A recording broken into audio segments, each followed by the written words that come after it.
Ndabasuhuje mu izina rya Yesu, amahoro y'Imana akomeza abane namwe bavandimwe turi kumwe. Aho muvugana ni Samuel Mutezimana, nkaba ndi umukristo, ubundi ndi umusore. Imana iduhana umugisha, ndi hano kugira ngo mbagezeho ubutumwa Imana yaduhaye. Uwiteka Mana yacu, Imana ifite imbaraga, Imana ifite ubutware, Imana ifite ubushobozi. Ngushimiye kuri mwiza, ngushimiye ko abanye natwe, ngushimiye ko waturinze, waraturengeye, warandinze, urinda abantu bose muri rusange. Twese Mana utenjanga ngo twumve icyo dushakaho. Naje kugira ngo Kristo mwiza Mana unkoreshe icyo mpamagariye, nyemera cyane utuma ngiye gutambutsa ntaba ari nge Mana, bari wowe Kristo mwiza. Cyo twifuje nuko abana natwe muri byose. Urakoze kuri kumwe natwe muri byose, wa Kristo Yesu umwami wacu. Amen. Kunda kumva amakuru y'umurwa uri kuratagera ibyago, kandi umucyo w'umwana w'intama umunsi umwe nzawinjiramo. Haleluya, niko mvuza impundu, haleluya, nzinjira mu murwa, haleluya, ndi hafi kujyayo, umunsi umwe nzawinjiramo. Abazajya muri icyo gihugu bazaba bambaye imyenda yera, babikiwe ikamba ry'izahabu, umunsi umwe nzakinjiramo. Haleluya, nta gushidikanya, mu ijuru hari umunezero, ntago umubabaro uba mu ijuru, niringiye kuzinjiramo. Amena. Tugiye kubagezaho ubutumwa Imana yaduhaye, yabuduhaye turi gusenga muri iyi minsi. Ni ubutumwa buri mu byiciro bigera muri bitatu. Ijambo rya mbere, Imana yarambwiye ngo mbwire abantu ngo kubaha Uwiteka nibwo bwenge nyakuri, kandi kuva mu byaha ngo niko kujijuka. Kubaha Uwiteka nibwo bwenge nyakuri, kandi kuva mu byaha niko kujijuka. Ni amagambo Imana yaduhaye. Dusomye muri Yobu ku bice 28 umurongo 28, haravuga ngo kubaha Uwiteka nibwo bwenge, kandi kuva mu byaha niko kujijuka. Aho ni amagambo atwereka cyane yuko nta kigero na kimwe umuntu yavuga nyirizina ngo afite byamutera kuba yavuga ngo ngiye ngo ndisha ubu, ngiye ngo mfite imbaraga, ngo ku buryo byantera kuba natinyuka Imana. Imana arambwira ngo mbwire abantu ngo nta buhanga, nta digiri runaka wagira, nta bwenge runaka wagira byatuma uvuga ngo ngewe nyirizina ngo ngiye ngo ndi umuntu w'umunyabwenge. Kuko ubwenge bw'isi nyirizina nta kintu buvuze imbere y'Imana. Ahubwo Imana yaravuze ngo ushaka kuba umunyabwenge nakora ibintu byubahisha Imana. Kuko nutabigenza gutyo ukaba wakubaha Imana, ibyo byose bizaba ari ubusa. Imana rero irashaka yuko abantu yuko bayubaha mu byo bakora byose, ibyo bavuga byose, uko bagenda kose, mu mitekerereze y'abantu yose, ukubaha Imana. Kuko abantu bakomeye cyane byo kugenda bamenyera Imana cyane, bakumva yuko Imana ngo nta kintu yakoze, bakereka Imana yuko hari ibyo bashobora kuza bagenda bayikosoraho mu buryo butandukanye. Ibyo byose ntacyo bivuze imbere y'Imana. Imana yaravuze ngo umuntu wese agomba kuyubaha, kuko icyubahiro cyayo nta muntu umwe bateze kuzagisangira. Abantu benshi cyane bagiye bayivangira mu buryo butandukanye, bagashaka kugenda bigumura ku Mana mu buryo butari bwo, bakumva amategeko y'Imana bashaka kugenda bigumbika mu buryo butandukanye. Abo ngabo rero Imana yaravuze ngo umuntu ashaka kuyubaha nta kintu na gato, nta na hato bahuriye nayo. Dusomye muri Yeremiya ku bice 8 ku murongo w'9 kugera kuri 13. Yeremiya ibice 8 umurongo w'9 kugera 13. Haratubwira ngo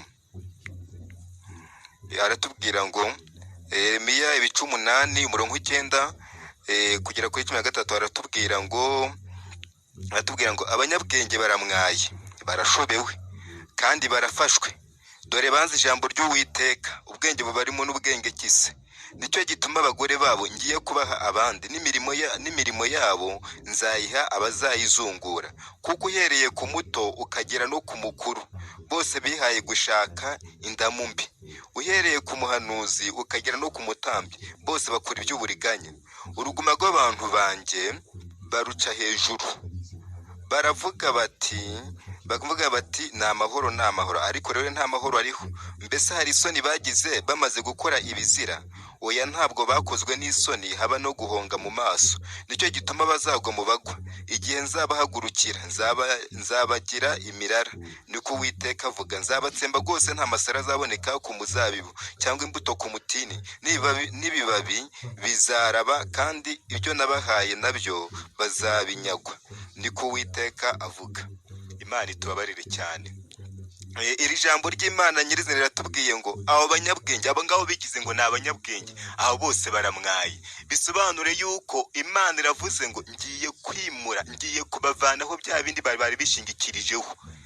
Niba ari imirima runaka bari bafite, ngiye kuyihereza abandi bagiye banyubaha.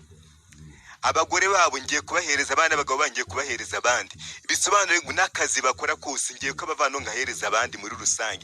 Ikifite agaciro nuko twakubaha Imana kurusha ibindi byose, kuko iyo dusomye cyane n'ijambo ry'Imana ritubwira ngo kubaha Imana ngo ni ishingiro ry'ubwenge.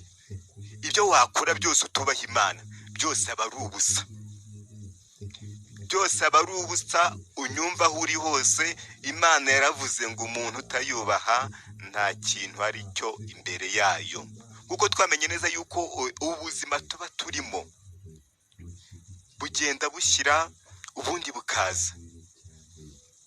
Ibyo waba urimo utekereza nyirizina ngo uyu munsi ngo uri gukora, ejo mu gitondo uzasanga byarangiye. Imana yakwambuye uyu mwuka wayo. Ubanza utekere cyane iherezo ryawe ukuntu byaba bimeze. Niyo mpamvu Imana itubwira ngo kuyubaha ngo niryo shingiro ry'ubwenge cyane kurusha ibindi byose. Amena. Imana tubarire cyane, itugirire impuhwe, turebe ukuntu twagarukira Imana, twongere tuyubahe nk'uko ishaka. Dukomeze nyirizina, ako ni agace ka mbere turimo tuvuga cyane k'ijambo nyirizina rijyanye no kubaha Imana. Nguko Imana avuga ngo irashaka yuko abantu bayubaha mu kuri kose. Ubundi butumwa bwa kabiri ni ubutumwa nyirizina Imana yarambwiye ngo ubwire abantu ngo babe maso. Abantu babe maso, abantu babe maso, abantu babe maso. Dusomye ijambo ry'Imana dusanga mu Befeso ku bice 6 umurongo wa 18. Abefeso ibice 6 umurongo wa 18. Abefeso ibice 6 umurongo wa 18 haravuga ngo, aratubwira ngo musengeshe umwuka iteka mu buryo bwose bwo gusenga no kwinginga, kandi kugwibyo mugumye bwose kuba maso musabira abera bose. Dusubiremo, haravuga ngo musengeshe umwuka iteka mu buryo bwose bwo gusenga no kwinginga, kandi kugwibyo mugumye bwose kuba maso musabira abera bose. Amena. Ijambo ry'Imana riradusaba cyane ngo gusengesha umwuka iteka. Gusengesha umwuka iteka ahangaha Imana itubwira ni ugusenga mu buryo bwose bushoboka bwo gusenga. Ubundi abantu benshi bamenyereye ngo gusenga, ngo dusenga ariko twagiye ahantu runaka, twagiye ku misozi runaka, ariko Imana irashaka yuko dusengesha umwuka iteka, kuko nusengesha umwuka iteka ntabwo uteze kuzatungurwa, kandi nusenga ntabwo uzigera usinzira ibitotsi by'ubuticura. Imana irambwiye ngo abantu ngo barasinziriye cyane bidasanzwe, abantu bagishaka gusenga, abantu bagiye bari ibintu byo gusenga, kandi ariyo ntwaro nyirizina iranga umukristo. Ubundi umukristo w'ukuri agizwe no kuba yasenga no gusoma ijambo ry'Imana. Niba ibyo bintu niba wumva utajya ubikora, umenye neza yuko iby'ubukristo bwawe ntacyo bivuze. Umukristo w'ukuri agizwe no gusenga no gusoma ijambo ry'Imana. Imana irashaka yuko abantu basenga mu buryo bwose bushoboka. Iyo dusomye mu gitabo cya Luka ku bice 18 ku murongo wa 1 kugera ku 8, dusanga umugani w'umukecuru Yesu niwe waciye uriya mugani yigisha abantu kugira ngo basenge iteka ryose batarambirwa. Hari umugani w'umukecuru n'umucamanza. Umukecuru iteka ryose yahora atitiriza kuri wa mucamanza amusaba yuko yamurengera nyirizina ku Mana. Ariko wa mucamanza yari umuntu utubaha Imana, ntiyubahe n'abantu, yumva yihagije. Niba abantu bamande twavuze n'ubundi mu gice cya mbere, babandi bumva yuko bafite ubwenge ariko atari ubwenge buvuye ku Mana. Rero aho ngaho uwo mucamanza wa mukecuru akomeje kumutitiriza cyane. Wa mucamanza nibwo afashe umanza avuga ngo nubwo ntubaha Imana sinubahe n'abantu, ariko kubera yuko umukecuru kubera yuko yantitirije, ngomba kwemera ibishoboka byose nkaba namufasha ibishoboka byose uyu mukecuru, nkaba namurengera. Reka murengere rwose kuko arandembeje. Umucamanza afata umwanzuro umeze gutyo. Yesu ahita abaza abantu, abaza none nyirizina, niba umuntu tubaha Imana tubaha n'abantu, niba akoze ibintu bimeze gutyo, none njyewe nzabura kurengera intore zanjye zihora zintakira ku manywa na nijoro? Icyo ni ikibazo Yesu yabajije abantu muri rusange. Nawe niwibaze muri amasaha, Yesu azabura kuba yakurengera umusenga ku manywa nijoro nyirizina, umutakira ku manywa na nijoro? Ahubwo twege ikibazo dufite muri iyi minsi, amasengesho yacu uburyo turi kuyasengamo bihabanye cyane n'iby'Imana ishaka. Imana itugire neza cyane, bihabanye cyane n'iby'Imana ishaka. Ubwo twebwe turimo turumva yuko Imana yuko yadukorera ibyo dushaka, nitumve yuko habaho ubushake bw'Imana. Muri make Imana irashaka yuko dusenga ubudasiba, tugasenga dutitiriza iteka ryose. Nicyo kintu Imana yifuza cyane. Dusomye ahangaha mu gitabo nyirizina cy'ibyahishuwe Yohana ku bice 3 umurongo wa mbere kugera kwa 6. Ibyahishuwe Yohana igice cya mbere ibice 3 umurongo wa mbere kugera kwa 6, hari amagambo avuga Ibyashyuriwe Yohana ibice 3 umurongo wa mbere kugera kwa 6 aravuga ngo n'urwandiko rwandikiwe ab'Isarudi, wandikira marayika w'itorero ry'Isarudi uti, ufite imyuka indwi y'Imana n'inyenyeri indwi, aravuga aya magambo ati, nzi imirimo yawe ukaba uri intumbi. Jya uba maso ukomeze ibisigaye bigiye gupfa, kuko nabonye ko ari nta mirimo mwakoze itunganye rwose imbere y'Imana yanjye. Nuko ibuka ibyo wakiriye n'ibyo wumvise, ubyitondere kandi wihane. Ariko rero nutaba maso, nzaza nk'umujura, nawe ntuzamenya igihe nzagutungurira. Icyakora ufite amazina make y'ab'Isarudi batanduje imyenda yabo, nibo bazagendana nanjye bambaye imyenda yera kuko babikwiriye. Unesha niwe uzambikwa imyenda yera, kandi sinzahanagura izina rye na hato mu gitabo cy'ubugingo, ahubwo nzatura izina rye imbere ya Data n'imbere y'abamarayika be. Ufite ugutwi niyumve ibyo Umwuka abwira amatorero. Amena. Iri ni ijambo ry'Imana cyane dukomeje kumva. Uru ni urwandiko Uwiteka twandikiye abantu bose bari ku mpera z'isi muri rusange. Ni urwandiko Uwiteka twandikiye cyane. Uru rwandiko rero Imana iratubwira ngo tugomba kuba maso, kuko ikigaragara ngo nta mirimo itunganye ngo twakoze imbere y'Imana ishobora byose. Ntayo twakoze. Ngo ijambo ry'Imana ribwira ngo bose bakoze ibyaha ntibashikira ubwiza bwanjye.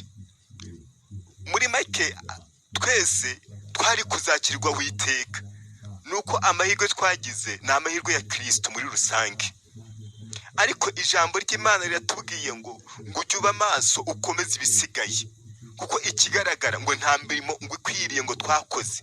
Twese Imana iratureba, abantu irabareba, ikabona abantu benshi barabaye intumbi mu buryo bw'umwuka. Intumbi si uko umuntu aba yarapfuye ngo yumve ngo yapfuye burundu byarangiye, ariko hari ukuntu umuntu aba intumbi nyirizina mu buryo butagaragara. Waririmba uri intumbi, ushobora kuyobora uri intumbi, wahanura uri intumbi, wakora ikintu runaka uri intumbi, ibintu byose wabikora uri intumbi, ukaba wakora imirimo yose yo mu itorero uri intumbi, ukaba wakora imirimo yose yo kugira neza uri intumbi, ariko Imana nyirizina ibona yuko uri intumbi, yuko nta mirimo itunganye wakoze imbere y'Imana. Ijambo ry'Imana gatubwira ngo ujye uba maso ukomeze ibisigaye nabyo bigiye gupfa. Ubwo ikigaragara hari ibyapfuye, hari andi mahirwe Imana irimo iraguhereza. Nta kindi Imana irashaka yuko abantu yuko bakizwa bakayubaha. Icyo kintu Imana ikeneye cyane. Ikigaragara abantu bose bagiye baba intumbi imbere y'Imana. Abantu babaye intumbi mu buryo batazi. Ushobora no gusenga amasengesho y'iminsi 40 ariko uri intumbi. Ibyo ntacyo bibwiye Imana. Imana irashaka yuko abantu basenga ariko nyirizina bakaba maso kurusha ibindi byose, bakabanza bagahumuka, bakarika ibintu bagiye bishyiramo bidafite agaciro imbere y'Imana. Dusubire ngaha kuri muri icyo cya 3 ku murongo wa 18 aratubwira ngo, aravuga ngo dore mpagaze ku rugi ndakomanga. Ahangaha kuri 18 aratubwira ngo aravuga ngo dore ndakugira inama, ungureho zahabu yatunganirijwe mu ruganda, ubone uko uba umutunzi, kandi ungureho n'imyenda yera, kugira ngo wambare isoni z'ubwambure bwawe zitagaragara, kandi ungureho umuti wo gusiga ku maso yawe, kugira ngo uhumuke. Amen. Uyu ni umwanzuro n'inama nyirizina Uwiteka arimo aratugira. Arimo arashaka yuko twahumuka twongera tukayisenga mu kuri no mu mwuka. Muri make urumva ko atugiriye inama yo kuba twagura umuti wo kuba twasiga ku maso, tukaba twahumuka, tukaba twagura n'imyambaro yera, ya yindi y'imirimo myiza, ya yindi yo gukiranuka, ya yindi myiza, ya myambaro myiza, ya yindi nyirizina yo kuba twagenda imbere y'Imana ko twakora ibyo Imana ishaka. Imana irashaka yuko duhumuka, tukambara, tukahumuka, tukava mu bintu by'urupfu nyirizina. Imana iri bubona yuko twapfuye, ko byarangiye burundu, ariko haracyari ibyiringiro. Yobu niwe wavuze, aravuga ngo haracyari ibyiringiro, igiti niyo cyatuma kitongera gishibuke. Nubwo twavuga ngo n'ubundi ngo hari icyagize, ariko haracyari ibyiringiro. Yesu aracyari ku ntebe y'imbabazi, aracyababarira umuntu wese. Gusa igikeneye banze wibuke aho waguye. Ubundi iyo umuntu yamaze kumenya defa afite, ikibazo afite hagati muri we, ni nabwo ahita amenya nyirizina, akamenya umwanzuro n'uyu. Ariko ikibazo dufite twebwe turiyizi neza, tuzi ibyo twagiye dukora, ariko kugira ngo wumve ufashe umwanzuro wo kuba wakwihana, ukaba wakumva yuko wongeye kuboneka imbere y'Imana neza, byaratunaniye. Ariko Imana irashaka yuko ari wowe nanjye twongera tukibuka ibyo twakiriye kera, twongera tukibuka Kristo ukuntu yatwitangiye ku musaraba, tukongera tukibuka aho Imana yagiye dukura, tukibuka ibyo Imana yagiye ikora byinshi bitandukanye, bireke kugenda bituma dusinzira cyane, bitose by'ubuticura, tukamera nk'abantu bapfuye b'intumbi bicaye aho ngaho. Kuba wagaragara uri intumbi uri mu rusengero, icyo ni ikibazo gikomeye cyane. Nimurebe ukuntu twagarukira Imana, kuko Imana ni nyambo, Imana ni nyembabazi, kandi yiteguye kuba yatubabarira isaha ku yindi. Imana irashaka yuko tuba maso tugakanguka. Imana irashaka yuko dukanguka mu byo dukora byose.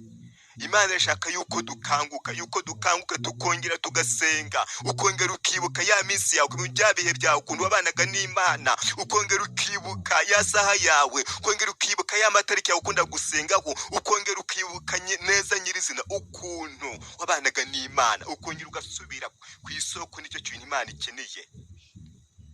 Icyambere, Imana ntabwo ikeneye ibitambo byawe, ibitambo si byikeneye.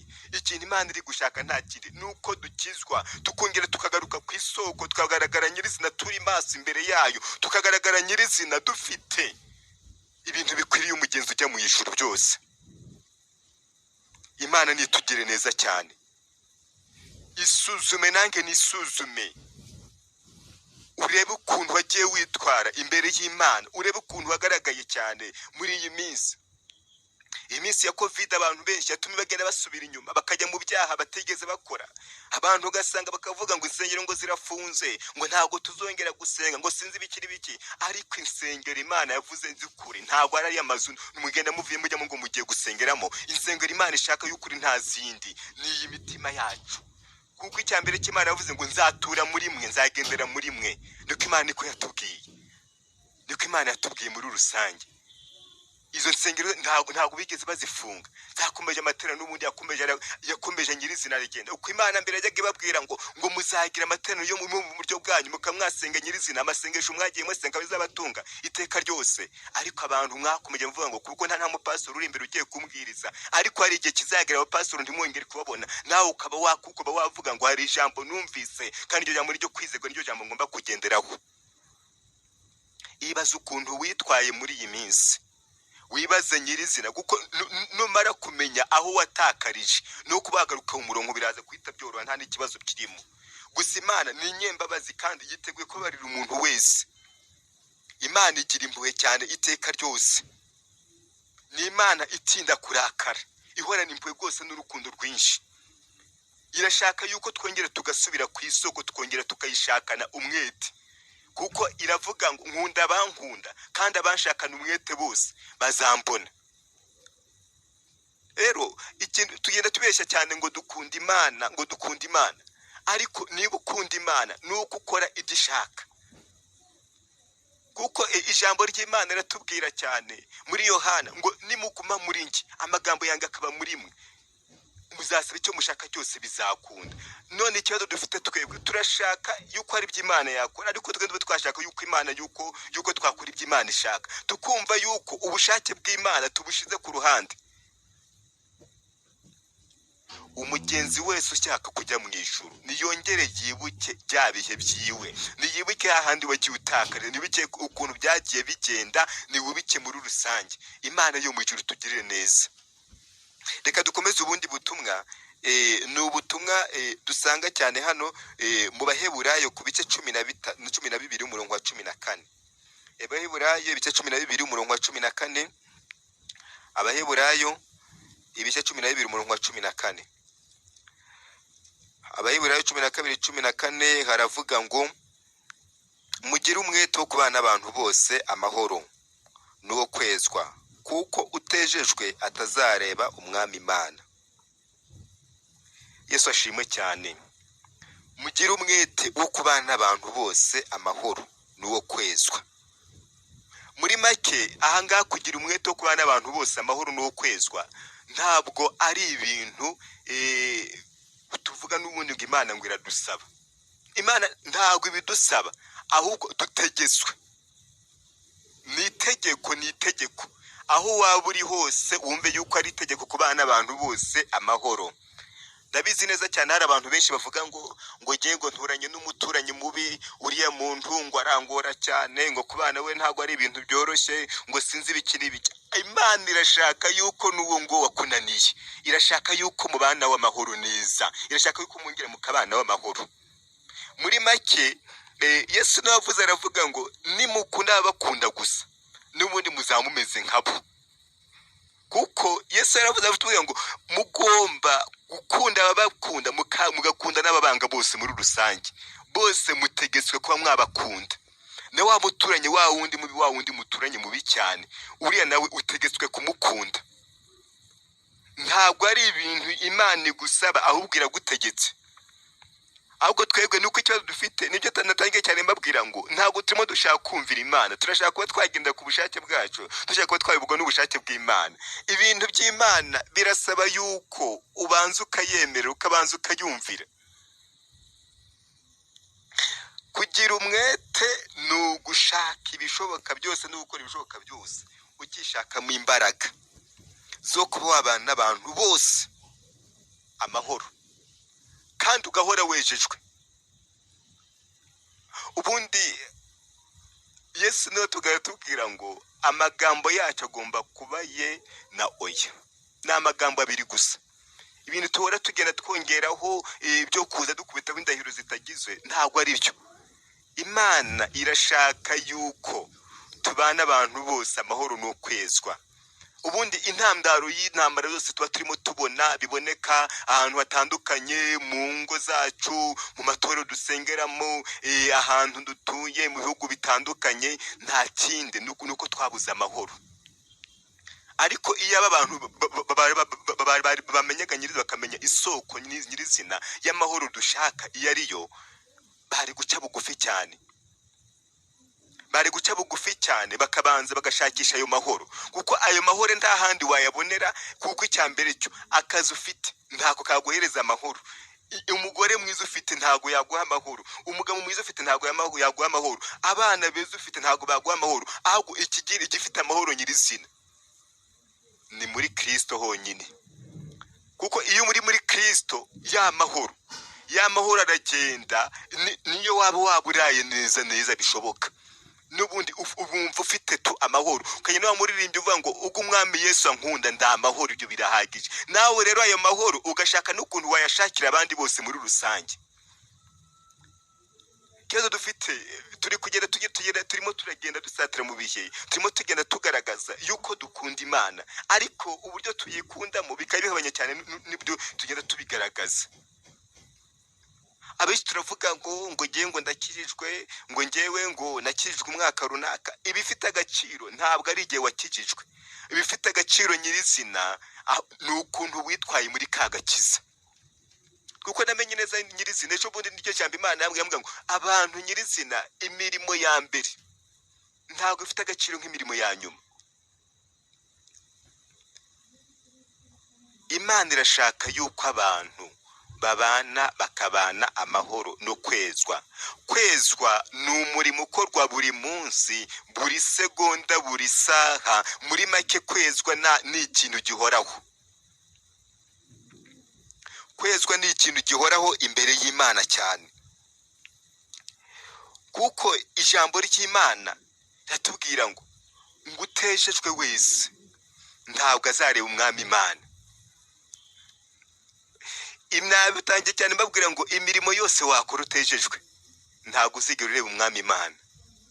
Imana irashaka yuko abantu yuko bezwa ku gato no kanini, kuko hari igihe dusanga tugenda twigira mu tuntu dutandukanye, kavuga ngo ngewe ngo akanakoze ngo ntago ari akantu gakomeye, ariko Imana irashaka yuko abantu bezwa. Irashaka yuko abantu bezwa, kuko nuko twavuga ngo impanda ngo yaratinze, ariko nyirizina urupfu ntago rwatinze.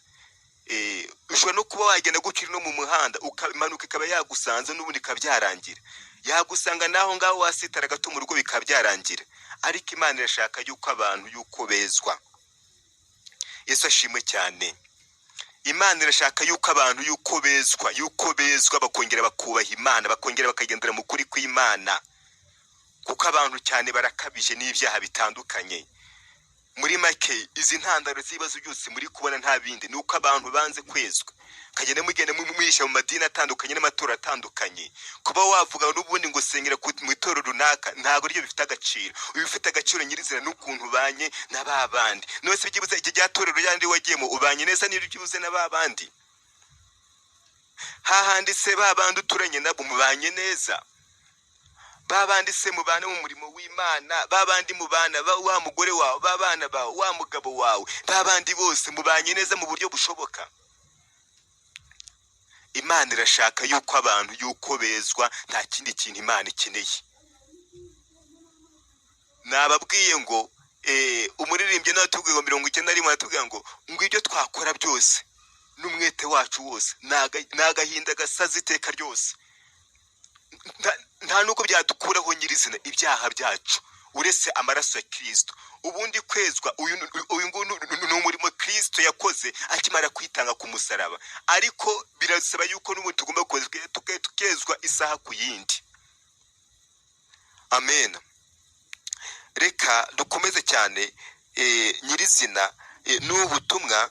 Reka dusome muri Yohana wa mbere ku bice cya mbere umurongo, Yohana wa mbere cya mbere umurongo w'Icyenda. Yohana wa mbere igice cya mbere umurongo w'Icyenda aratubwira aya magambo avuga ngo ariko niwatura ibyaha byacu, ariko nitwatura ibyaha byacu niyo kwizerwa kandi ikiranukira kutubabarira ibyaha byacu no gutwezaho gukiranirwa kose. Amena. ni ijambo ry'Imana ritubwira ngo muri make ngo nituza kwatura ibyaha byacu yo yiteguye guhita tubabarira. Ntabwo ari umuntu uri buze kuvuga ngo ngiye ngo ntabwo nshaka kubabarira. Yo nyirizina yiteguye guhita kubabarira. Icy'ingenzi ni uko ubanza kwemera yuko uri umunyabyaha ukaba wakwatura ibyaha byawe. Watura ibyaha byawe yo nyirizina yo yiteguye guhita kubabarira isaha ku yindi. Dukomeze n'ubundi mu byahishuwe ku bice 3:20. Ibyahishuwe Yohana ibice 3:20 haratubwira ngo dore mpagaze ku rugi ndakomanga, umuntu niyumva ijwi ryanjye agakingura urugi nzinjiriwe dusangire. 3:20 haranditse ngo dore mpagaze ku rugi ndakomanga, umuntu niyumva ijwi ryanjye agakingura urugi nzinjiriwe dusangire. Muri make Kristo n'ubundi akomeje guhagarara nyirizina ku nkingi y'umutima wawe, arimo arakomanga. Wowe icy'ingenzi ni uko wamwemerera. Banza umwemerere yuko abanza kumwakira mbere y'ibindi byose. Ubanza umwakire nyirizina yinjiri wawe musangire, yinjiri wawe kuko n'ubundi yiteguye guhita kubabarira. Kuko yingiye kwa Zakayo ahava akoze igitangaza. Ahava akoze igitangaza kuko Zakayo abantu benshi bavuga ngo ni umunyabyaha, ngo ni umunyabyaha, ariko nyirizina nta hantu wagera kure nyirizina Imana itakura umuntu. Nta byaha wakora bingana gute Imana itakubabarira. Ahubwo twebwe reka tubanze twatuza akana kwacu, twatura ibyaha byacu muri rusange. Na Kristo n'ubundi ahagaze ku rugi arimo arakomanga cyane avuga ngo musore, mukobwa, mugabo, mugore, ni wowe nyirizina, ni wowe Kristo arimo arakomangira akubwira ngo nurebe ukuntu wakwatura ibyaha byawe, ufungura urugi rwawe rw'umutima, imbanze ninjiri wawe nyirizina dusangire nge nawe. Dukomeze n'ubundi ahangaha muri Timoteyo wa kabiri ku bice 2:21. Timoteyo wa kabiri ibice 2:21. Timoteyo wa kabiri ibice 2 Timoteyo wa kabiri ibice 2:21 haratubwira ngo nuko rero umuntu niyiyeza akitandukanya n'ibidatunganye azaba abaye ikintu cyo kugirira nyiracyo umumaro kandi cyatunganyirijwe imirimo myiza yose. Kuko usomye hano muri Timoteyo wa kabiri kuri ibice cya kabiri muri rusange ugahera kuri umurongo wa 19 niwe usanga ijambo ritubwira ngo nyamara urufatiro rw'Uwiteka ruracyahagaze kandi rwanditseho aya magambo ngo Uwiteka azabe. Amena. Ngo Uwiteka azabe. Ngo muri make ushaka kuvuga izina ry'Uwiteka wese ngo nabanze itandukanye n'ikibi cyose uko cyaba kimeze. Rero nubwo twavuga gute n'ubundi yuko twagenda gute, ariko icy'ingenzi Uwiteka azabe. Nubwo twagendera twese mu kigare gutya, ariko nyirizina twese turiyizi. Ari ibyiza ukora, ari ibikora byose uriyizi muri rusange. Nkunze kubwira abantu cyane nkababwira ngo umuntu nyirizina niwe wiyizi, ibyo akora byose arabizi. N'umunsi wakoreye cyaha cyawe n'ubundi urakizi. Hari ibintu abantu bagenda babishushanya babeshya ngo ngiye ngo nakoze gukira gutya, ariko bwiza Imana ukuri kuko ni umubyeyi. Kandi umubyeyi cyambere cyo iyo mubwije ukuri arakubabarire. Ahubwo twege ikibazo dufite ntabwo dushaka kuba twabwiza cyane uyu mubyeyi wacu ukuri. Habe na gato. Ntabwo dushaka kuba twamubwiza ukuri nkuko bikwiriye. Ahubwo turumva twebwe ibyacu muri rusange. Turumva yuko ngo byararangiye ngo sinzi ibiki n'ibiki, ariko Imana nyirizina yatubwiye ijambo ryanyirimo hano muri Timoteyo wa kabiri ku bice 2 n'ubundi ku murongo n'ubundi 21 niyo batubwira ngo nyirizina ngo umuntu ngo naza kwiyezaho akaza kwitandukanya n'ikibi cyose ngo n'ubundi ngo araza kubabaye uwo ukoresha nyirizina iby'icyubahiro. Kuko kuri 20 bavuga ngo mu nzu y'inyumba ngo ntago haba nyirizina ngo mu bintu by'ubwoko bumwe, ngo mu bintu by'amoko menshi harimo ibintu byo gukoresha iby'icyubahiro, gukoresha igisoni iki. Muri make niba wumva yuko uri umukristo, aho ngaho mu nzu y'imba bavuga n'ubundi ni mu nzu y'Imana. Ntago hamwe abantu n'ubundi bejejwe gusa, harimo n'abantu batejejwe, ariko nuza kwemera ukitandukanya n'ikibi cyose, aho ngaho n'ubundi uraza kububaye wo gukoresha nyirizina iby'icyubahiro. Nimureke dukizwe. Nimureke dukizwe nicyo kintu Imana iri gushaka cyane. Nimureke dukizwe kuruta ibindi byose. Reka dukomeze n'ubundi nyirizina hari irindi jambo Imana yambwira ngo Imana ngo iri gushaka abantu. Imana ngo iri gushaka abantu ariko abo bantu ntabwo iri kubabona. Imana irashaka abantu ariko abantu ntabwo iri kubabona. Wowe nanjye banza ureba ahantu uri kuri iyi saha, ahantu wicaye, wowe urimo wumva nyirizina ubu butumwa, ahantu wicaye niho Imana niho iri kugushaka. Imana iri gushaka abantu ariko yababuze. Imana yabuze abantu, yababuze rwose, iri kubashaka ariko yabuze. Dusomye muri Hoseya ku bice 12 umurongo wa mbere n'uwa kabiri. Hoseya 12 umurongo wa mbere n'uwa kabiri. Hoseya 12 umurongo wa mbere n'uwa kabiri haratubwira. Hoseya 12 umurongo wa mbere n'uwa kabiri haravuga ngo Efurayimu angotesheje ibinyoma, n'inzu ya Isiraheli yuzuye uburiganya, ariko Yuda we aratwatwarira Imana n'umurava kuwera. Efurayimu yatunzwe n'ibintu by'umuhohwe, kandi akurikira umuyaga w'iburasirazuba, ahora agwiza ibinyoma n'urugomo. Basezerana nabo muri Ashuri, bajyana amavuta y'elayo muri Egiputa. Amena. Dukomeze n'ubundi muri Hoseya ibice 7 umurongo wa 11. Hoseya 7:11 haratubwira ngo Hoseya 7:11 havuga ngo 7:11 haravuga ngo Efurayimu ni inginuma y'injiji itagira ubwenge, batakira Egiputa bagahungira no muri Ashuri. Dukomeze n'ubundi hano mu Befeso ibice 6 umurongo wa 10. Abefeso ibice 6 umurongo wa 10 haratubwira. Abefeso 6 umurongo wa 10 haratubwira ngo ibisigaye mukomerere mu mwami no mu mbaraga z'ubushobozi bwe bwinshi, mwambare intwaro zose z'Imana kugira ngo mubashe guhagarara mudatsinzwe n'uburiganya bwa Satani. Ngo ibisigaye ngo mukomerere mu mwami no mu bushobozi bwe bwinshi cyane, ngo mwambare intwaro zose z'Imana. Muri make kuri 13 bakomeza hatubwira ngo kuri 12 bakavuga ngo kuko tudakira n'abafite amaraso n'umubiri, ahubwo dukira n'abatware n'abafite ubushobozi n'amategeko iyi si y'umwijima n'imyuka mibi y'ahantu ho mu ijuru. Nuko rero mutware intwaro zose z'Imana kugira ngo mubashe gukomera ku munsi mubi, kandi murangije byose mubashe guhagarara mudatsinzwe.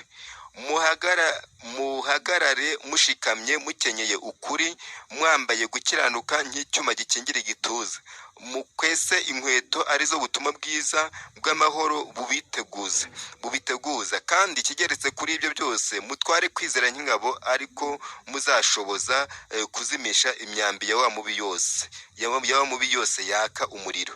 Mwakire agakiza kaba ingofero, mwakire n'inkota y'umwuka ariyo jambo ry'Imana. Ayo ni amagambo y'Imana cyane, ngo Imana iri gushaka umuntu ariko ntabwo iri kubona umuntu uri gushaka.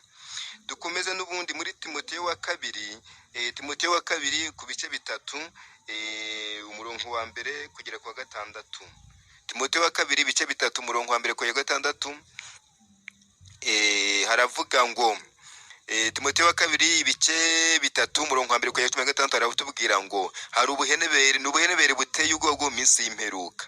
Umenye yuko mu minsi y'imperuka hazaza ibihe birushya, kuko abantu bazaba bakunda impiya, birarira, bibona, batukana, batumvira ababyeyi babo, indashimwa batarabera, badakunda n'ababo, batuzura, babeshyerana, batirinda, bagira urugomo, bakunda ibyiza, bagambana ibyigenge, bikakaza, bakunda ibibanezeza aho gukunda Imana, bafite ishusho yo kwera ariko bahakana imbaraga zako. Abameze batyo ujye ubatera umugongo.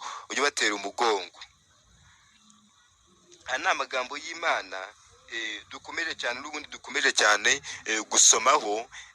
Ahangaha ni amagambo n'ubundi Imana yambwiye ngo iri gushaka umuntu, ariko uwo muntu iri gushaka ntabwo iri gushobora kuba yamubona nk'uko bikwiriye, ntabwo uri kumubona. Abantu bose bararangaye cyane, abantu benshi barasinziriye, abantu benshi bari mu bintu bitandukanye bitubahisha Imana. ariko Imana irashaka yuko aho yagusize ni nawe ishaka yuko wongera kubona, uve mu bintu bidatunganye, ibintu bidafite agaciro, ibintu bidafite umumaro, bya bindi byose urabizi, bya bindi byose urimo bitandukanye, aho ngaho urebe ukuntu wakongera nyirizina kugira ibyo kugirana ubusabane n'Imana yo mu ijuru.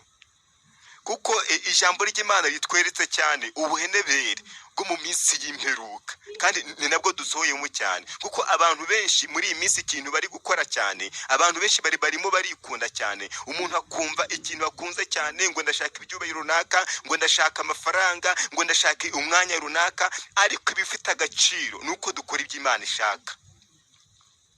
Kuko ahangaha Satani yashyize agahuge cyane mu bantu b'Imana. Niyo mpamvu Imana ibiri gushakisha umuntu, yamushaka n'ubundi ntimubone nk'ukuri kumushaka. Ugasanga umuntu Imana yaramubwiye kumushakira yo mu rusengero, ariko akisanga ari hariya mu isoko. Umuntu Imana ikimushakira ahantu runaka, ariko Imana n'ubundi yareba igasanga iri kumubona ahandi hantu hari mu bintu bidatunganye bidafite Imana agaciro. Ariko ijambo ry'Imana ratubwiye ngo niwitandukanya, niwuza kwiyeza nyirizina, ngo uraza kuba umuntu wo gukoresha iby'agaciro imbere y'Imana. Abantu rero ntabwo turimo dushaka kuba twakumvira Imana. Muri make abantu Imana iri kubashaka babura muri rusange. Hari ibintu Satani yagiye, hari ibintu bigera muri binga Satani n'ubundi yagiye ateza abakristo, akaba ariyo n'ubundi arimo agenda bafata muri rusange.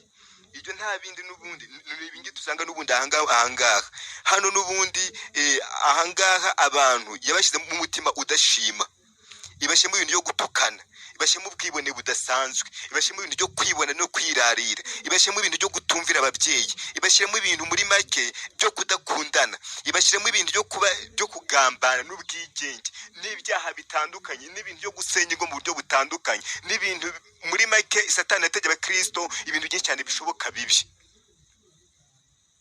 Ariko Imana iracyari ku ntebe y'imbabazi. Imana iracyicaye kugira ngo wowe nanjye yongere itugirire impuhwe, yongere tugire neza, twongere tuba abantu beza bashimwa nayo, bakundwa nayo muri rusange. Ibuka ibyo wakiriye, wubike n'ibyo wumvise muri rusange. Kuko Kristo icy'ingenzi cyo arimo aragenda aburira abantu ngo bave mu byaha, ariko abantu ntibabyumve. Ariko umunsi azagutungura, ntabwo uzaba ukibonye umwanya wo kuvuga ngo ngiye kwihana, ntabwo uzaba ukibonye. Ariko igifite agaciro imbere y'Imana nuko twayiba imbere cyane, tukumva ibyo dukora byose turejejwe, tukumva ibyo dukora byose turi abantu bazima beza bashimwa n'Imana. Kuko ijambo ry'Imana ritubwira ngo utejejwe ntabwo ateze kuzareba umwami Imana. Rero birasaba yuko tugomba kubanza kwezwa mbere y'ibindi byose. Gusa ubutumwa nsa naho mbusoje, ariko ndagusaba mwene data, mushiki wanjye, umubyeyi wanjye, wowe aho waba uherereye muri amasaha, banza urebe ukuntu wabanza kwiyunga n'Imana mbere y'ibindi byose. Ubanza urebe ukuntu witwaye, ubanza utekereze ngo aho Imana iri kunshaka iyi saha iri kumbona. Ubanza utekereze ngo ibyo Imana iri kunshakamo iyi saha iramutse ize yansanga ndi mu bintu bitunganye. Imana byibuze se ndi muri babandi byibuze yatwara iramutse igiye gutwara abantu mu ijuru kuri iyi saha? Byibuze se imyenda yanjye isa neza? Byibuze se ahantu nirirwa mbana neza n'abandi bose? Abo duturanye se tubana neza amahoro? Abaturanye se umugabo se umugore se abana se tubana neza amahoro? Mu itorero se tubana neza n'abandi bakristo bose muri rusange? Muri make ubanze wisuzume, nange nisuzume nyirizina, tubanze tumenye neza, tubanze turebe ukuntu tubanye n'iyi Mana muri rusange. Kuko icyambere cyo Imana nta kindi ikeneye, ntabwo ishaka bya bitambo twavanga ibintu bitambo turi gushaka. Icyo Imana iri gushaka muri rusange nuko wakizwa, nuko wakwezwa neza, nuko wakongera ugatungana, nuko wakongera ukayitungana muri rusange, ukongera ukagenda n'ubushake bwayo mbere y'ibindi byose. Icyambere cyo twavuze ubutumwa bugera muri bungahe Imana yaduhaye. Uzi neza nyirizina ukuntu wagiye witwara, haba ari aho wirirwa, umenye neza ibyo ujya wiratana ngo ngiye ngo ufite ikintu runaka. Ariko nyirizina Imana iratubwira tubwira ngo ujye uba amaso, kuko ikigaragara cyo n'ubundi ngo uri intumbi nyuma y'abandi bose. Yesu niwe wavuze aravuga ngo muri make ngo ukaza ukirata ngo uri umukire, kandi n'ubundi uri umukene nyirizina wo gusabirwa. Ariko ijambo ry'Imana tubwiye ngo nyamara urufatiro rw'Uwiteka Imana yacu ngo ruracyahagaze, ngo rurahari n'ubundi, kuko n'ubundi nicyo jambo ryatuga tuwe ngo cyakora ngo haracyariho bake nyirizina b'Isarudi, haracyarimo bake muri twebwe, harimo bake muri wowe. Menya neza, banze wibaze byibuze abo bake Imana iri kuvuga, iri kureba, iri kubona byibuze bafite imenda itanduye, bafite byibuze amazina bafite amazina byibuze yanditse mu gitabo cy'ubugingo, bafite nyirizina byibuze ibintu bikwiriye, bafite imyambaro mizima, bafite amakanzu yabo meza yera, byibuze se nanjye ndi muri abo ngabo. Ibaze, wisuzume nanjye nisuzume, kuko ijambo ryo tuvuga ngo muri make niwatura ibyaha byawe. Kristo yongeye kutuvuga ngo n'ubundi ngo aracyari ku muryango, arimo arakomanga. Wowe icy'ingenzi wowe ni uko ufungura, ni uko uri buze kuba wafungura. Icy'ingenzi mukaza kuba mwasangira, mukaza kuba mwahura. Gusa reka tugere ku mwanya wo gusoza dusenga. Aho uri mwene data, ubanze wisuzume, ubanze wikontorore muri rusange, umenye neza ukuntu wabanye n'Imana, umenye neza bya bihe wagiraga byo gusenga, umenye neza bya bihe y'amahitero wagiraga kenshi cyane mu mutima wawe, umenye neza kwa kundi wabanaga n'Imana neza, umenye neza kwa kundi wajyaga witwara, umenye neza niba iyi covid niba itaratumye uhinduka, ukaba Imana ikaba itakiri kukwishimira nk'uko yagombye kukwishimira. Umenye neza nyirizina ukuntu wagiye witwara mu buryo bwose bushoboka, niba waritwaye uko Imana ishaka, niba waravuze ibyo Imana ishaka, niba imigendere yawe, niba wawukontora isaha byibuze wagutungura, niba wajya no mu ijuru. Ubanze umenye neza nyirizina, umenye ukuntu wagiye witwara muri bya bindi byose wagiye ukora bitandukanye. Ubanze wibaze, nanjye nisuzume muri rusange, tumenye neza ukuntu twagiye tubana n'Imana, kuko Imana yaratubwira ngo muri make ngo amategeko ntabiri, ngo ukunda Imana, ukundire mugenzi wawe uko wikunda. Niba ukunda Imana uzayoborwa nayo, uzagenda n'ibyo Imana ishaka. Niba ukunda mugenzi wawe muzabana amahoro, kandi icya mbere cyo twamenye neza yuko amahoro n'ubundi ni imwe nyiriza muri za mbuto z'umwuka Kristo nyiriza n'ubundi yatubwiye. Niba harimo amahoro akabamo n'ibyishimo, ayo mahoro n'ubundi ugasanga utayafite, byose n'ubundi byose bipfuye udafitemo amahoro. Kuko amahoro n'ubundi agomba kugendana n'ibyishimo byose hamwe n'ibyo kwizera, akagenda byose hamwe n'iby'urukundo. Kuko nuzaba ukunze umuntu muzabana neza nta kibazo, ariko twege ikibazo dufite urukundo rw'uburyarya rwo kugenda tubeshya gusa, tubeshya abantu ku munwa gusa, ukumva imbere y'Imana ukagenda uvuga ibintu bitandukanye ubeshya gusa. Ariko Imana irashaka yuko ari ibyo dukora, ari ibyo tuvuga, ari ibyo tugendera mu byose bigomba kuba bijyanye n'ubushake bw'Imana. Mureke dusenge. Aho uri, ubanze wicare neza mu mutima wawe, wicarane n'Imana. Ntabwo naguye ngo wicare n'umuntu runaka, kuko ni umuntu. Gende wicarane n'Imana muri rusange, umenye neza ukuntu wagiye witwara, kuko Imana nyirizina nibyo ejo bundi yambwira ngo abantu ngo nibagende biyeza, ngo bahere mu bworo bw'ikirenge bagere ku mutwe. Ubanze utekereze, ubanze wibaza ukuntu wagiye ubaho imbere y'Imana, ukuntu wagiye witwara imbere y'Imana mu buryo butandukanye.